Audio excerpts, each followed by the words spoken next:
Recently, a former student of mine asked me to explain the difference between dementia and Alzheimer's. Uh, the difference is really quite simple. Alzheimer's is a neurological condition, an abnormality in the brain that's characterized by two major symptoms: loss and decrease in memory. Loss, decrease, or problems with memory. These are major problems with memory. Uh, the decline in cognitive functioning. And what I mean by cognitive functioning is the ability to know, think, understand, and comprehend.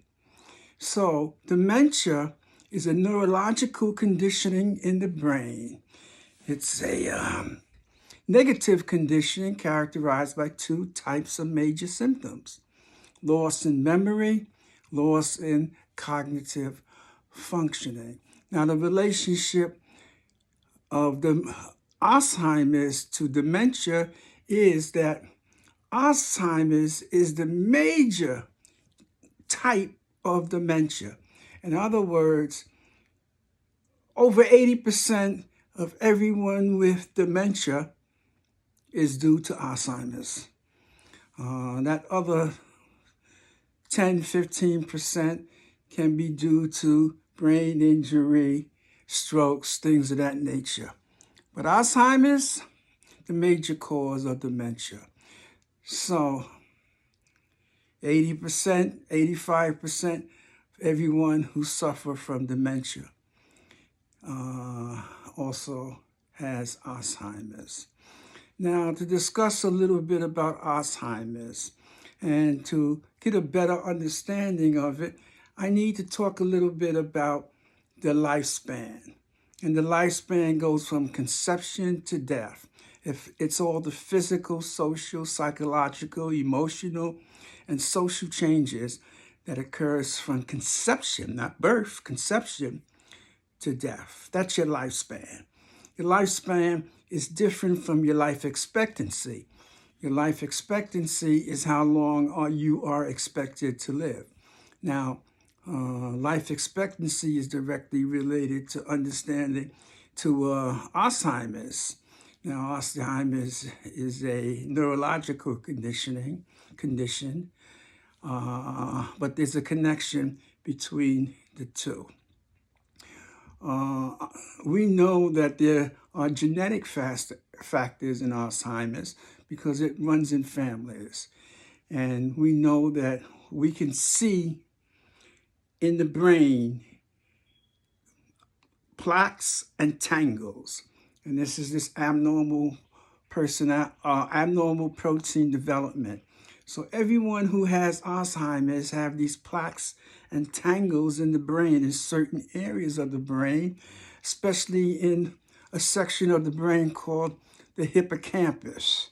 Now, the hippocampus is part of that midbrain that one of its major functions is to your ability to create new memories.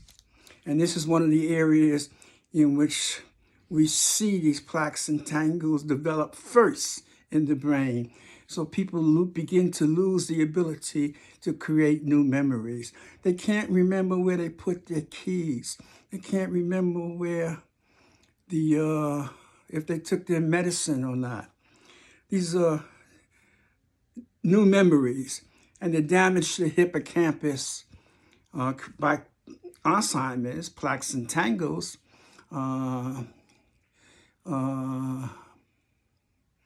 prevents people from making new memories. Now, Alzheimer's is a progressive disease. It's a disease that in some cases we can see plaques and tangles very early with people, even in their 40s. Now, here's the thing about this abnormal protein development. Everyone who has the disease of Alzheimer's have plaques and tangles in the brain. No doubt about that. I mean, this causes havoc in the brain. If you have the disease for a long period of time, your brain actually will shrink 5 to 10%. And that's unbelievable. So every person with Alzheimer's has plaques and tangles in the brain. Now here's the catcher. Everyone with plaques and tangles don't develop Alzheimer's. So everyone with the physical symptoms in the brain don't develop Alzheimer's. And we're not sure what is the contributing factor for those who do and those who don't, except that we know everyone who develops it has these plaques and tangles in the brain. Some people will go to full symptoms. The disease will progress very quickly over a short 5, 6, 7-year period. When there's this loss of short-term memory, loss of long-term memory, people forget themselves in terms of their personalities and their likes. The disease wipes out everything because the disease itself creates the destruction of neurons, brain cells. And the connection between brain cells is where all our memories are. And don't forget, it's the stuff that we hold in memory that we use in our thoughts, in our thinking. So you wipe that out. You can understand the cognitive decline that occurs with this particular disease. Now, like I said, some people will develop full symptoms in a short period of time. Other people, it takes a much longer period of time, 15, 20 years. And it's a slow progression where there's that slow loss of memory, that slow cognitive decline, and the slow loss of the self. That is so terrible with the progression of this disease. Now, we know that today people are living longer. Now, I said there's a connection between life expectancy and Alzheimer's. Now, understand life expectancy is two ways of looking at it. There's the general way in which we look at life expectancy, and that, we just take the death of everyone by the number of everyone, and we divide one into the other, and we come up with a number. And that's the life expectancy. So in the United States, the life expectancy for the male is about 73, 74. For females, 74, 75, somewhere in that ballpark. Now, it may vary with ethnicity and socioeconomic factors, but basically, when we take in the whole population, it's in the 70s. But if we want to know about life expectancy with the elderly, it's a different way and a better way to look at it. We look at post-65. How long are you expected to live past 65?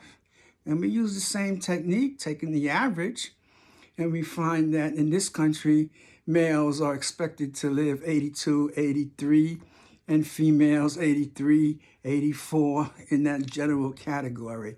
That's when you take life expectancy post-65. Now, why is it, if we're talking about Alzheimer's, do we want to talk about life expectancy? Simple reason. The number one cause, the number one contributing factor is age itself. Now, we know there's genetic factors that talk about risk, and there's physical factors with plaques and tangles in the brain. But to develop that disease, the risk of developing the symptoms increases with age. And why that's so important is because people are living longer. Much more people are living into their 80s and 90s. And we see increases in the number of people with Alzheimer's. That risk factor goes up directly with aging, especially when you reach your 80s. On the whole, around 85 to 90 is like a 45-50% chance to develop the disease of Alzheimer's. So if you live that long, it's almost 50% chance that you would develop Alzheimer's. And that's absolutely amazing. And the interesting thing about that, if you don't develop Alzheimer's in your 80s and you reach your 90s, the risks decline and there's less likelihood of developing Alzheimer's. Well, I wanted to just give you a little bit of understanding of Alzheimer's, the relationship to life expectancy, and the difference between Alzheimer's and dementia. I hope this has been useful to you. Thanks for watching. My name is Alfonso Severos, and this is the Peripheral View.